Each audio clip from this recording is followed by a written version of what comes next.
Okay, I'm gonna go over my build real quick for everybody. This is my monk thrower. I'm gonna start off with Reaper points. Monks and throwers are generally pretty squishy, right? So if you don't have all your Reaper trees filled out, okay, the first thing you're gonna do is gonna take Reaper Strike, get your 30% double shot. That's very important on this build. And then train to rest in Grim Barricade till you have this filled out. And then start working on your DPS and other trees. Okay? You do not have to take Reflex in this tree if you don't want to. You'll have plenty of Reflex either way. I take it just because I'm too lazy to reset this tree. You know, probably should put it into something like Will or Fort. I don't know. Whatever. It is take one if you are able to fill these out, take Wisdom, right? Because Wisdom gives ranged power on this build. I'll explain to you a little bit more about that. This is the best I could figure out how to optimize this tree. The only thing I'm missing, I wish I had, if I were to have 75 Destiny points right now, I would put it into Feywild Attunement to get that point blank shot at all range, right? Without that, I do have to run up to bosses sometimes, okay? But is what it is. That's just about the best I can come up with at this current time. I do use Stay Toxic. I change that depending on if I have to raid push or anything like that, which I don't usually anymore. But if I were to raid push and everything is immune to poison, of course I would change that. But generally, if you're just running R10s, get to Stay Toxic. I'll explain a little bit about that later. The other tree it's a must-have, is Grandmaster Flowers. And the reason is you're only going to have one key regen without it, okay? You're going to want Inner Focus so you can get your key back. If you can't get your key back, or if you can't keep your key fast enough, what's going to happen is you'll run out and won't be able to hit 10k stars, okay?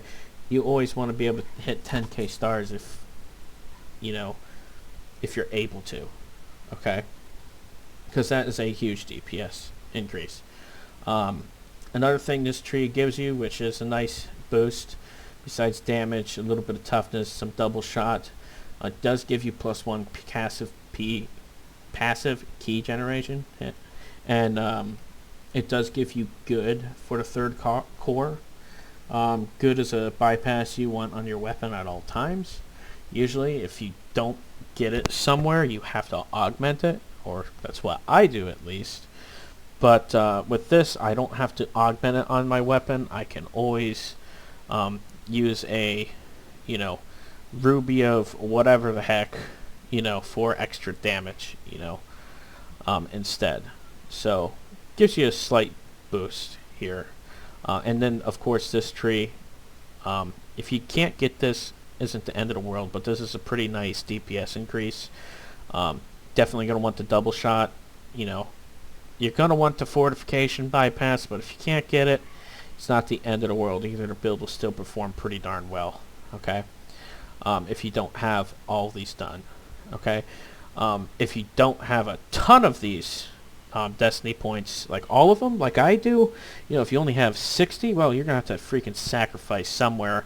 You don't have to train all the way up to Flickering Flame. You might want to augment your weapon, not train this core. If I were you, I'd try to take the sneak attack dice and figure it out from there. Try to optimize it the best as possible. Okay, race, I go Aasimar. Why? Because it gives me better survivability, allows me to have higher heal amp, allows me to throw heals on people. I do a lot of soloing / two-man stuff. I take the Wisdom here because Wisdom gives you range power on this build. Read this here. 30 seconds while wielding a shuriken, +1 range power per Wisdom. So you want to have a darn good amount of Wisdom. I have Wisdom swaps here, right? That's my deck swap. This is my Wisdom swap. I swap between. Oh, I need to finish that one. It's not done. I'm missing one on this, but got some homework to do on my end. But yeah, Wisdom gives you more range power. I trained 41 Ninja Spy on this. Okay. damage. You want that. You want to get as much, all the sneak attack, and the stuff on the left side here gives you hit and damage to your Shuris. This gives you threat range. This is nice. Even though you're not a melee build, you get 25%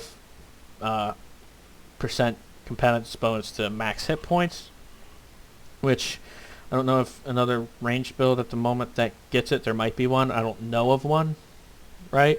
Makes a huge difference. That's a lot of hit points, right? When that came out, it was a pretty big buff for this build. The crit multi used to be in the capstone, and now it's in the, I believe it's the 5th core. Right, yep, 5th core. So that's kind of nice, alright? And then take the max dodge bonus. You want as much dodge as possible, of course. Dodge is awesome. Helpless damage. Sting of the Ninja, this is why you stay toxic. It gives a debuff to your targets. Increases poison damage by 5% and stacks up to 20 times. So you can essentially double what your stay toxic will do on your target. And if something can be hit with poison damage, it'll take a crap ton of damage. And God forbid you have a freaking out that happens to be a poison out for some reason. Don't see too many of them anymore, but for some reason you have that, it's a fun time. Those people are fun to two-man with. Okay, I train up Horizon Walker, and yes, I could get a little bit more dex with a slightly different setup, but I chose this one. I'm still just shy of 100. I could hit 100 in Reaper if I wanted to. I think I'm at 96 fully buffed right now, which is good enough for me. Okay, it's close enough to 100. I throw 5 Shuris just about every time here. I could increase that, though, pretty easily if I wanted to 100. This is pretty important here, Hunter's Focus. If you don't have this, your stacks gain really slow, and you'll end up doing more DPS in the long run. Being able to stack up your Archer's Focus fast than that 2 dex increase will give you. Okay. Besides that, I trained Harper Agent, and this is my latest setup. I trained 23 Falconry to get more helpless damage. So yeah, this thing slays, and now I have more hit points along with it. Gave me another it just ended up being better. What I was doing before is I was training what was it, VKF, and I was getting VKF for the double shot instead of Falconry. And one day I realized, like, VKF really isn't giving me much. I mean, it gives me a little PRR and double shot, but I can make do without double shot. My current setup, I sit at an even 70 freaking double shot, and with the Reaper Strike, I'm at 100% double shot. So I'm almost always throwing my 5 Shuris when I'm fully buffed. All right. If you don't have the double shot that I do, you don't have the past lives, whatever the case be, then you're going to probably want to get into VKF instead, because it's a lot of DPS you're missing if you're not able to sit at 70 or higher double shot. Okay. I will leave my feats down in the comment section. Let me explain a little bit why I go, the differences between this and a halfling build, right? So halflings, they'll get their +1 crit multi in their racial tree, which is nice. It allows you to put a little bit more DPS on a halfling. Not as much as people think it gives you. But yeah, it allows you to get you a little bit more DPS, usually on a halfling build.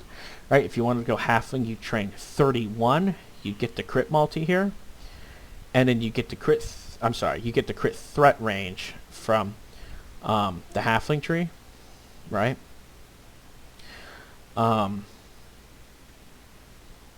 You train 31 here, and you train tier 5 Horizon Walker. That's another option. If you wanted to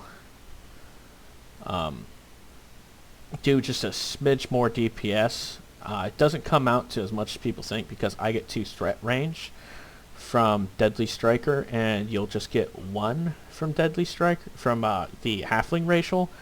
So I just found that this has so much more utility. I get 10 range power, so you know, Horizon Walker tier 5 is nice, don't get me wrong, but you have other options, you know. You don't have to go this Halfling to do well. One thing that Halfling is going to fail at is survivability. You know, if you're like me and is an extremely aggressive player, right? The 25 hit points here, the 25 competitive bonus to hit points, you're going to want that, okay? Because Horizon, see, Halfling, you're going to maybe get 3k hit points with Legendary Bulwark, and if you're running Halfling, you're probably not going to run Legendary Bulwark. You're probably going to sweat the DPS on it as much as possible, have Sneak Attack, Artifact, whatever you can put on the darn thing. So yeah, you're going to be quite a bit more squishier than this setup. And I do train helpless damage on this thing because with the attack speed and stuff, you will stun your targets, you will pin them. Or if you're running with groups and they cast a hold, you'll just, it's like you turn into a Sork at that point. You'll just blow through everything real quick.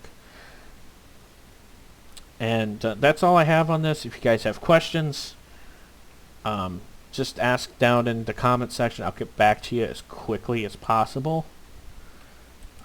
This is pretty much, you know, me being a capped player. If you're not capped, which a lot of you aren't, and you want variations and are trying to figure out what would be the best with, like, you know, a lot less enhancements, no racials and stuff, you know, I might be able to kind of point you in the right direction. I'll probably have to think about it. I don't usually think about it and do the math in my head anymore. You know, I just do the math for a capped player. But if you're trying to set it up for something that's not capped, just let me know. I'll see if I can build it around you. Alright, you all take care.